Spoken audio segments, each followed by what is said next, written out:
So today I am doing a video concept which is basically called These Books Will Self-Destruct in 1 Year. So the idea of this video was actually created by Becca from Becca and the Books. I will link her channel in the description below. Should you on some off chance not have subscribed to her channel, then you should definitely go and do so. Basically the idea behind this video is that from whenever the video goes up, I have 1 year. In that year I have to read these books. If I don't read them in that year, then I have to unhaul them. So this video will be going up on the 9th of January. Then I will create another video that will go up fairly similar timing, depending obviously on what I'm doing in terms of uploading, but around the same time in 2022 to tell you whether or not I did read the books and what I thought of them, or if they have to be unhauled. That's the general idea.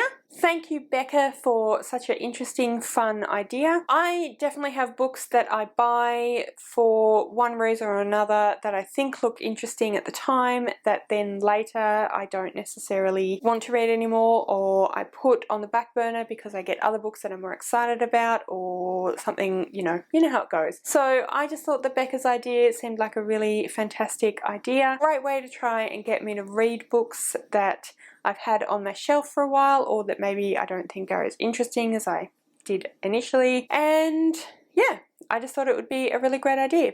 So I have these 7 books that I have to read in the next year, or else I have to unhaul them. So let me go through what all those books are now. At the top of the pile we have Middlesex by Jeffrey Eugenides. I don't really know very much about this book, so I'll read the blurb to you. I was born twice. First as a baby girl on a remarkably smogless Detroit day in January of 1960, and then again as a teenage boy in an emergency room near Petoskey, Michigan in August of 1974. So begins the breathtaking story of Calliope Stephanides and three generations of the Greek-American Stephanides family, who travel from a tiny village overlooking Mount Olympus in Asia Minor to Prohibition-era Detroit, witnessing its glory days as the Motor City and the race riots of 1967, before they move out to the tree-lined suburbs of suburban Grosse Pointe, Michigan. To understand well why Calliope is not like other girls, she has to uncover a guilty family secret and the astonishing genetic history that turns her into Cal, one of the most audacious and wondrous narrators in contemporary fiction. Lyrical and thrilling, Middlesex is an exhilarating reinvention of the American epic. It sounds like it's a bit of a science fabulism contemporary literary fiction. It's supposed to be amazing. I've heard that it is incredibly well written. I actually got this book, my friend Michelle and I have gone a few times to a silent reading party in a local pub, and they have been doing the mystery date with a book thing where they describe a book and then on the wrapping, and you pay however much, $2 I think it was, and then you take the book, see if you could guess it. So this is one of the ones I picked up there. Like I said, it sounds really interesting. I've had it for probably about 6 months and I just haven't ever felt to reach for it. I feel like it's probably the kind of book that would be really interesting but also really confusing. I definitely think that I probably have to be in the mood for it, and I just haven't been yet. But I do really want to read it. But at the same time, I find this difficult to say because I do obviously enjoy collecting books, and I never get a book that I never choose to get a book that I don't think sounds interesting, but I didn't really choose this one, and there's no point in sitting on my shelf. It's sitting on my shelf for years and years and me never reaching for it. So yeah, I have to read that in the next year or it will have to unhaul. The next one is The Goldfinch by Donna Tartt. This is a chunky book. This is 864 pages long, which is not to say that I cannot read that. I am standing in front of my fantasy shelf. A lot of these books are the same length, if not longer, but I find fantasy a lot easier to read than I find that kind of literary fiction when the literary fiction is very long, if that makes sense. So this is literary fiction. It is by the same author that wrote The Secret History. I've heard that it's absolutely amazing and I'm sure that I would really enjoy it. I really enjoyed The Secret History, but with The Secret History, as much as I really enjoyed it, I found that I kept kind of having to make myself go back to it. I wasn't automatically reaching for it when I felt like sitting down and reading a book. I actually started this book earlier this year, around March I think, and I found the same thing. I didn't get very far at all. I only read, well, there's the bookmark. I only read the first 90 pages, but I found the same thing, that I was reading it very slowly and I just wasn't reaching for it, even though it was a book I had on the go. But I do want to read it because, like The Secret History, I have a suspicion that it will be amazing when I actually get it read, if that makes any sense.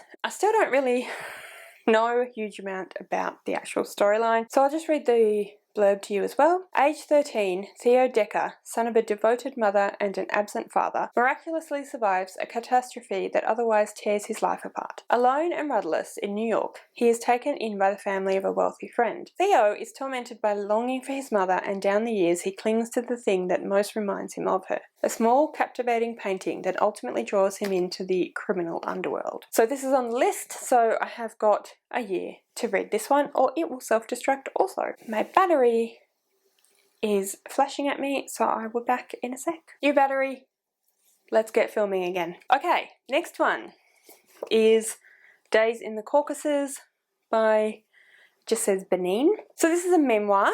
I don't really know very much about this one either, so again, I'll read the blurb to you. We all know families that are poor but respectable.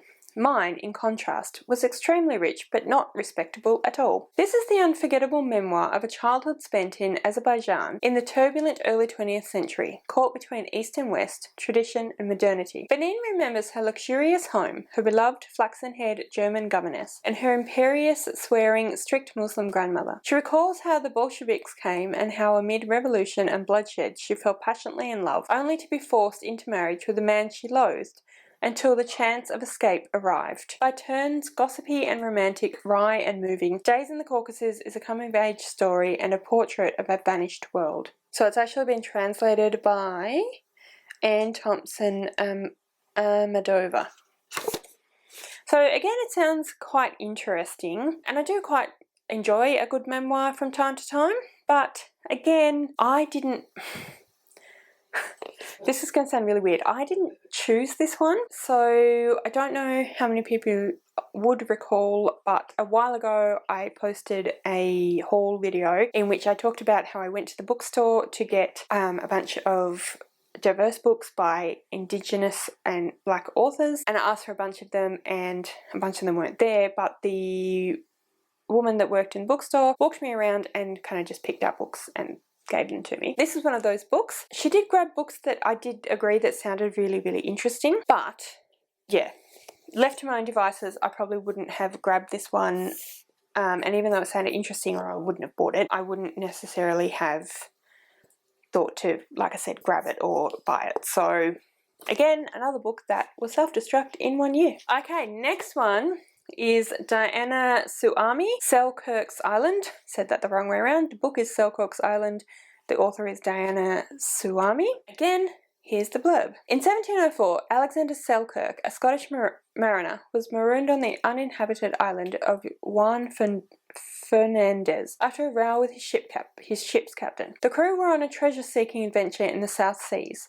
Selkirk's abandonment meant he was alone for 4 years and 4 months, dependent for survival on his wits and ingenuity and the yield of the island and the surrounding sea. When rescue came, he was clad in goat skins and had forgotten how to speak. In this engrossing and timeless story of one man's struggle with solitude, fate, and his environment, award-winning author Diana Suami draws on contemporary memoirs, letters, ship's logs, and documents, as well as her own experience of the island on which Selkirk was a castaway. So that sounds really interesting, but again, this came in a box. It was a mystery box that I ordered, and so I had no idea that it was in there. I actually went through when I first got it and I immediately unhauled some, and then I went through again and recently and did another unhaul. This is one that I kept, but again, I don't know whether I will end up reaching for it kind of naturally, so I have to put it on this list of books that I have to read in a year, or else I have to unhaul.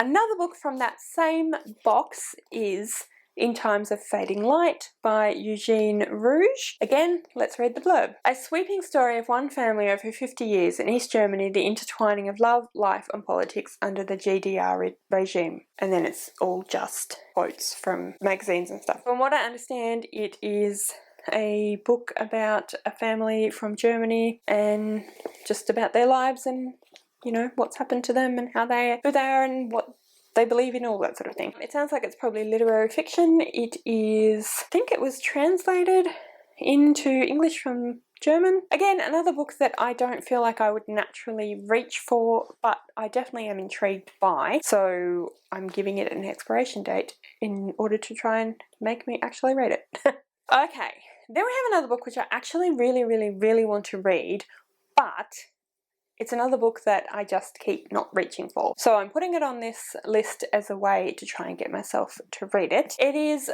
The Secret Keeper by Kate Morton. I have read one other book by Kate Morton which I really enjoyed. That was The Clockmaker's Daughter. So I definitely am intrigued to read this one. And again, I'm going to read you the blurb. 1961. On a sweltering summer's day, while her family picnics by the stream on their Suffolk farm, 16-year-old Laurel hides out in her childhood treehouse, dreaming of a boy called Billy, a move to London and the bright future she can't wait to seize. But before the idyllic afternoon is over, Laurel will have witnessed a shocking crime that changes everything. In 2011, now a much-loved actress, Laurel finds herself overwhelmed by shades of the past. Haunted by memories and the mystery of what she saw that day, she returns to her family home and begins to piece together a secret history. A tale of three strangers from vastly different worlds, Dorothy, Vivian and Jimmy, who are brought together by chance in wartime London and whose lives become fiercely and fatefully entwined. Shifting between the 1930s and the 1960s and the present, The Secret Keeper is a spellbinding story of mysteries and secrets, theatre and thievery, murder and enduring love. So it actually sounds perfect for me. It sounds like exactly all the things that I like. So I definitely want to read this one, and I really think that I probably will in the next year, but it's just to give myself another little push. 2 more to go. 1 more to go. I tell a lie. Lastly, we have Fieldwork by Misha Belinsky. Again, let's read the blurb.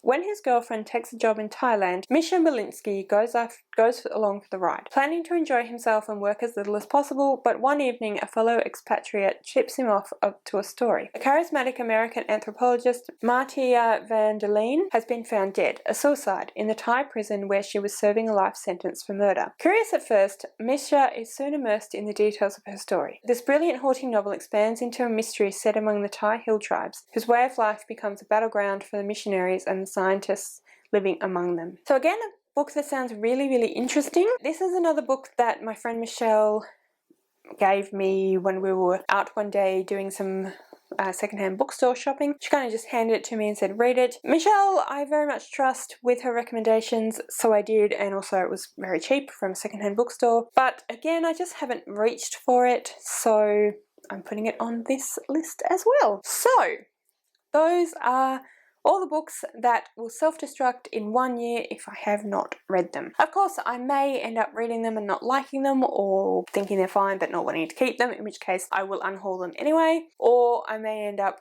reading them and, or reading some of them and then DNFing, in which case again I would unhaul them. But of course, I may end up loving them, so we'll just see. So in approximately 1 year, tune into this channel and you will find out what happened. Anyway, thank you all so much for watching. I really hope you enjoyed this video. If you did, please give me a thumbs up. Don't forget to subscribe to my channel, and I'll see you next time.